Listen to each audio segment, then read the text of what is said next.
Bueno, ahí vemos las primeras reacciones y justamente sobre esto hablamos con el economista Mario Campa, que nos explica las expectativas que genera una amenaza como la que plantea Donald Trump, dada la profunda interdependencia económica entre los países involucrados.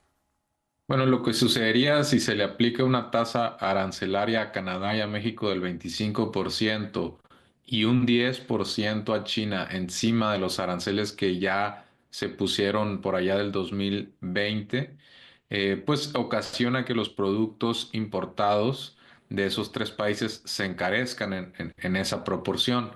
De la noche a la mañana, digamos el 20 de enero, que entre Trump y firme el decreto ejecutivo, el consumidor tendría precios más elevados y por ende pues dejaría de demandar algunos productos, en particular de estos países, pero en particular, por ejemplo, gasolina proveniente de Canadá. En el caso mexicano, manufactura y algunos bienes del campo. Sabemos que pues México exporta aguacate, tomate, tequila del campo, no únicamente automóviles, televisores, electrónicos, computadoras. Esos productos se encarecerían para el consumidor. Ahí habría inflación de manera directa, pero también podría darse el caso de que algunos bienes estadounidenses que se exportan a otras partes pierdan competitividad, porque por ejemplo en el caso de los automóviles, Detroit, pues ensamblan en algunas plantas el producto final, pero muchas autopartes provienen de México. Si esas autopartes se encarecen, también el producto final, el automóvil que se vende, pues también se encarece. Entonces estaríamos hablando de algunos efectos directos para el consumidor y algunos otros indirectos.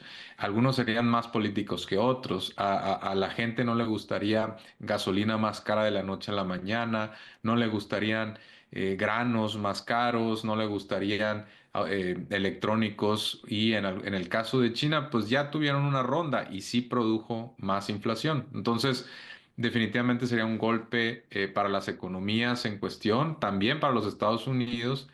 Y en el caso de México se traduciría pues en menos exportaciones. Parcialmente sería compensado con algunas cuestiones. Por ejemplo, la depreciación del cambiaria protegería un poquito las exportaciones. Y por otro lado, si se le ponen aranceles al mismo tiempo a Canadá, México y China, pues realmente México no pierde tanta competitividad porque hablamos de los tres mayores socios de Estados Unidos, pero de cualquier forma son los tres principales socios. Ahí estamos hablando casi del 40% de las importaciones que provienen únicamente de los tres países a los que se les quieren subir los aranceles.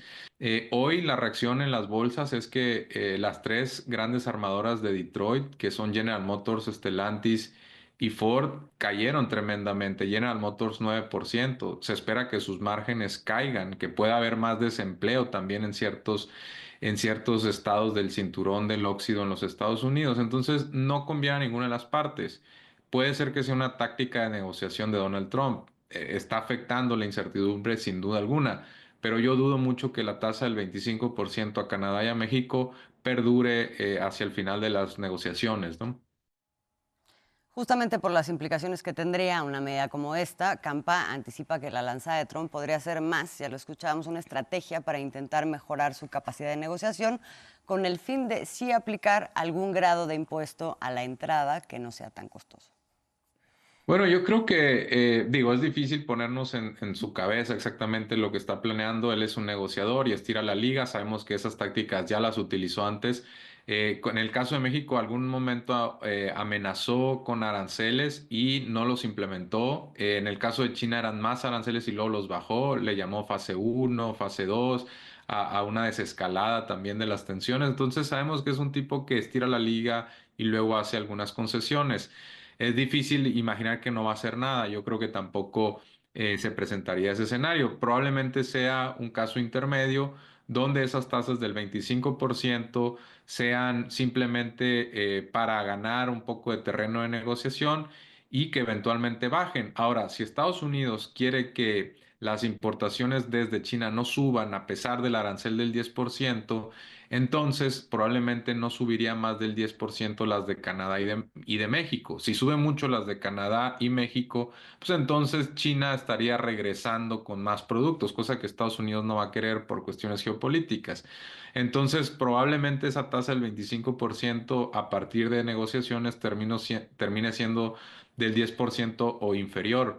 Por supuesto, se tiene que negociar y ver en qué condiciones termina esto, pero sí es muy descabellado pensar que todos los productos van a tener un arancel del 25% porque para empezar, eso pondría fin al TEMEC. Ya sería pues innecesario, probablemente las tasas de la OMC serían menores incluso, entonces sería de facto el fin del Tratado de Libre Comercio. Ahora, hay que recordar que Trump lo vende como uno de sus principales logros, este mismo tratado. Entonces, un balazo en el pie no se antoja dentro de lo probable. Es posible, ¿no? Que Trump, siendo impulsivo y un mal cálculo, lo lleve a tomar una mala decisión, pero yo creo que hay margen de negociación.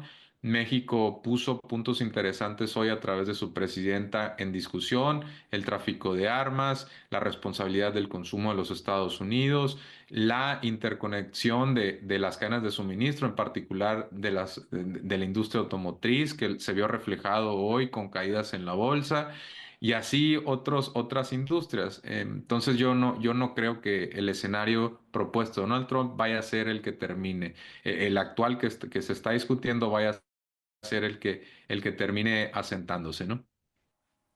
Ahora bien, México no entra manco a esa negociación ni a esa relación, como planteó en su posicionamiento la presidenta Claudia Sheinbaum. Y más allá de lo dicho, Mario Campa señala otros aspectos geopolíticos importantes que necesariamente Estados Unidos debe tomar en cuenta.